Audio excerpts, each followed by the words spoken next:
আসসালামু আলাইকুম প্রিয় দর্শক, আজকের নতুন ভিডিওতে আপনাদের সবাইকে স্বাগত। ক্যাপশন দেখেই হয়তো এতক্ষণে আপনারা গ্যাস করতে পেরেছেন আজকে আমি কি নিয়ে আলোচনা করব। যাই হোক, আজকে আমি বাংলাদেশের বাণিজ্যিক রাজধানী চট্টগ্রামের জানা অজানা বিষয় আপনাদের তুলে ধরব। আশা করি সম্পূর্ণ ভিডিওতে আমাদের সাথেই থাকবেন।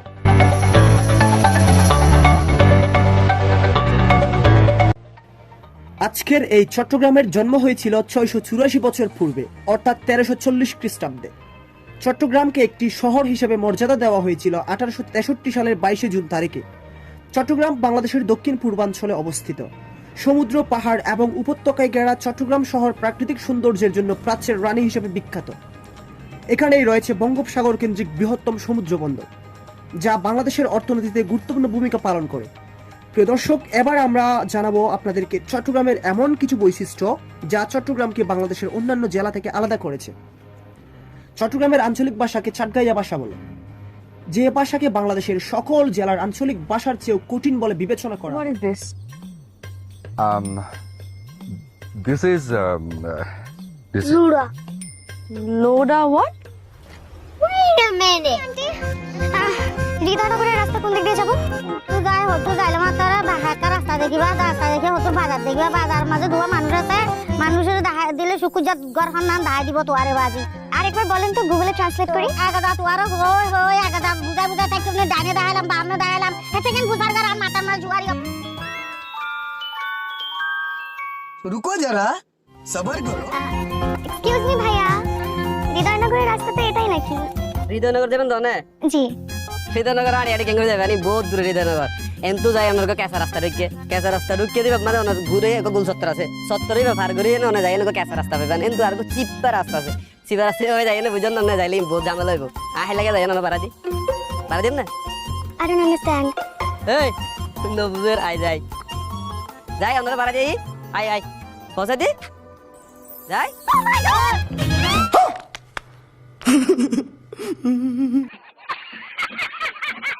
মুখে উচ্চারণ করার সময় চট্টগ্রামের স্থানীয় মানুষ ছাড়া অন্য কেউ এই সুন্দর ভাষাটির সৌন্দর্য ফুটিয়ে তুলতে পারে না। এই ভাষায় কথা বলা মানুষগুলা অর্থাৎ চট্টগ্রামের মানুষ ভোজন রসিক হিসেবে পরিচিত। চট্টগ্রামের মানুষ অতিথি আপ্যায়নেও সবার সেরা। চট্টগ্রামের এমন কিছু খাদ্য রয়েছে যা চট্টগ্রামকে বিশেষায়িত করে, কারণ এসব খাদ্য আপনি চট্টগ্রামের বাইরে তেমন একটা পাবেন না বললেই চলে। যেমন মধুভাত, শুটকি, বেলা বিস্কুট, বাকরখানি, নোনা ইলিশ, আফলাতুন হালুয়া ইত্যাদি। উল্লেখ্য যে মেজবান অর্থ অতিথি আপ্যায়নকারী আর মেজবানি অর্থ আতিথেয়তা। এবার আমরা জানাবো চট্টগ্রামের কিছু বিখ্যাত দর্শনীয় স্থান সম্পর্কে। প্রিয় দর্শক, আপনি যদি চট্টগ্রামের বাইরে থেকে হয়ে থাকেন তাহলে চট্টগ্রামে আসলে এই স্থানসমূহ পরিদর্শন করতে কখনোই ভুলবেন না। যেমন চট্টগ্রাম পতেঙ্গা সমুদ্র সৈকত, Foy's lake, war cemetery, Batiari lake, Chandranath পাহাড়, বাঁশখালী ইকো পার্ক, চেরাগি পাহাড়, চট্টগ্রাম চিড়িয়াখানা, প্রজাপতি পার্ক, স্বাধীনতা কমপ্লেক্স, চট্টগ্রাম বন্দর, ডিসি হিল, লাল দিঘি ইত্যাদি। প্রিয় দর্শক, এই সুন্দর অঞ্চলের মানুষগুলাও সুন্দর। এবার আমরা জানাবো চট্টগ্রামের কিছু বিখ্যাত ব্যক্তিদের যারা চট্টগ্রাম ও বাংলাদেশকে বিভিন্ন জায়গায় রিপ্রেজেন্ট করেছেন।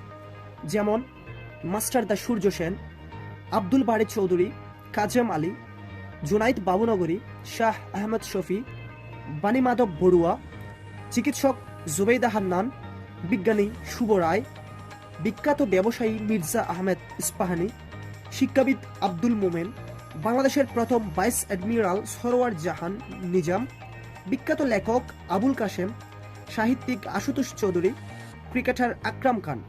তাছাড়া বাংলাদেশ জাতীয় ক্রিকেট দলের সাবেক ওয়ানডে অধিনায়ক দেশসেরা ওপেনার তামিম ইকবাল খানও এই চট্টগ্রামের গর্বিত সন্তান। মিনহাজুল আবেদিন নান্নু ও হালের ইরফান শুক্কুররাও এই চট্টগ্রাম থেকেই উঠে এসেছেন। বাংলাদেশ জাতীয় ফুটবল দলের সাবেক অধিনায়ক মামুনুল হকও এই চট্টগ্রামেরই সন্তান। তাছাড়া নোবেল বিজয়ী ডক্টর মোহাম্মদ ইউনুসও চট্টগ্রামের সন্তান। আরও রয়েছে ছোট পর্দার মেহজাবিন থেকে শুরু করে বড় পর্দার পূর্ণিমাও এই অঞ্চলেই বেড়ে উঠেছেন। আজকে এতটুকুই ছিল। পরবর্তী অন্য কোনো ভিডিও নিয়ে আপনাদের সাথে আবারও দেখা হবে। এখানেই বিদায় নিচ্ছি আমি, আপনাদের সকলের প্রিয় এইচ আসাদ।